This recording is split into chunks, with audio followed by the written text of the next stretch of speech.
વડોદરામાં સ્માર્ટ સિટીના કામકાજને લઈને ફરી એકવાર વહીવટી બેદરકારીનો મોટો મુદ્દો ચર્ચામાં આવ્યો છે, જેમાં વડોદરાના ખોડિયાલનગરની પાંજરાપોળ સુધીની 19 કરોડ 86 લાખની ગટર લાઇન પ્રોજેક્ટમાં પણ અણઘડ વહીવટ સામે આવ્યો છે.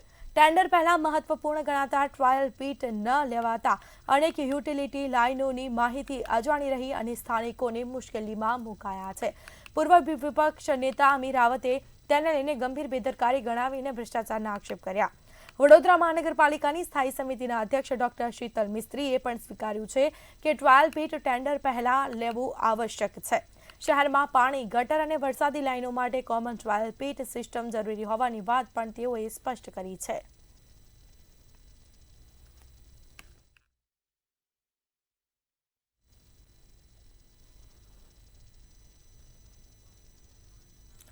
તો સ્માર્ટ સિટીની આ દશા આપ જોઈ રહ્યા છો. ગટર લાઇન પ્રોજેક્ટમાં અણઘડ વહીવટ જોવા મળી રહ્યો છે.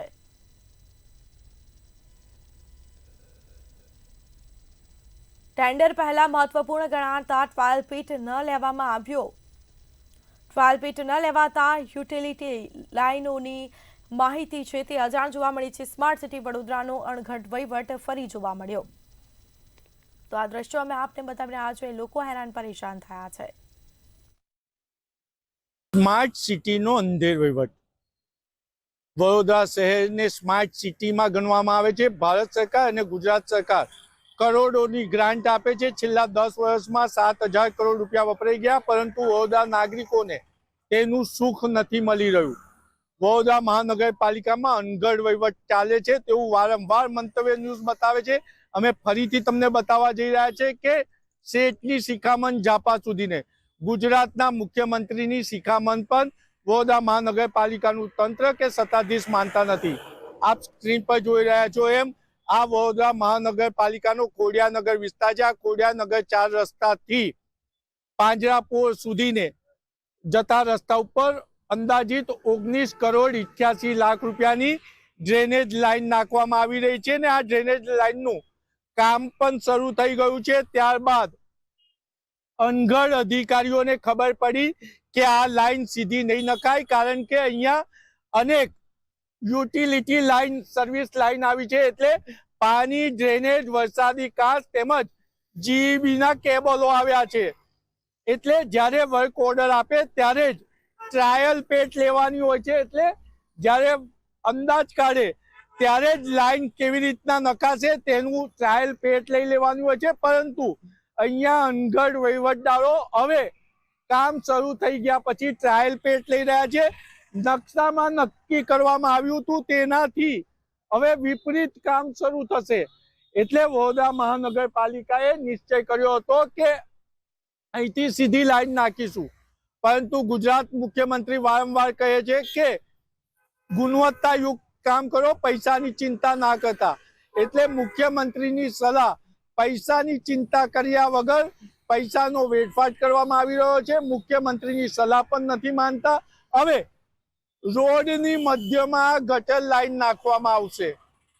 એટલે વારંવાર કામ શરૂ થઈ ગયા બાદ પણ અહીંયા હજુ વડોદરા મહાનગરપાલિકાના અધિકારીઓ યુટિલિટી લાઈન શોધી રહ્યા છે. એમની ભાષામાં કહીએ તો ટ્રાયલ પેટ લઈ રહ્યા છે ને એક જ રોડ પર વારંવાર. એટલે રોડની ગેરંટી પણ ખલાસ થઈ ગઈ અને જે 19 કરોડનું કામ છે કદાચ બને કે આ કામ હવે 25 કરોડમાં પણ પડે. એટલે માત્ર ને માત્ર કોન્ટ્રાક્ટરના લાભાર્થે ભારતીય જનતા પાર્ટીના સત્તાધીશો અને વડોદરા મહાનગરપાલિકા અધિકારીઓ કામ કરતા હોય તેવો આ દાખલો છે. કેમેરામેન મિલિંદ મેલે સાથે નિલેશ બ્રહ્મભટ્ટ, મંતવ્ય ન્યૂઝ, વડોદરા. બેઝિકલી કોઈ બી કામમાં પ્લાનિંગ કરતા હોય તો ત્યાં નીચેની અંડરગ્રાઉન્ડ કઈ કઈ સર્વિસીસ છે એ કામનું ટેન્ડર ફ્લોટ કરતા પહેલા કરવું જોઈએ.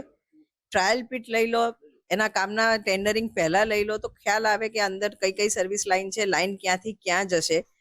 પણ વડોદરામાં અનેક વાર અમે જ્યારે બ્રિજોના કામ આવ્યા ત્યારે બી lumpsum 1 crore service line change કરવાના મૂકેલા, ત્યારે બી ટ્રાયલ પીટ પહેલા નહોતી લીધી. અન્ય કામો બી નથી લેતા. ક્યાંક આ અધિકારીઓની ચાલ છે કે પછી કામની રૂટ બદલાય, એનો ક્વોન્ટિટી બદલાય અને એમાં ભ્રષ્ટાચાર થતા હોય છે. આપની વાત સાચી છે કે ટ્રાયલ પીટ ટેન્ડર આવતા પહેલા કરવા જોઈએ. અને આ વસ્તુ મારા ધ્યાન પર પણ આવેલી છે અને ગયા બજેટમાં પણ આ બાબતનું સૂચન કરવામાં આવ્યું છે. હમણાં પણ ફરી સૂચન કરવામાં આવ્યું છે. એટલે આખા વડોદરા શહેરમાં પાણીની લાઈન નાખવી હોય, ગટરની લાઈન નાખવી હોય કે વરસાદી ગટર નાખવી હોય, એનો એક કોમન ટ્રાયલ પીટનો ઇજારો હોય.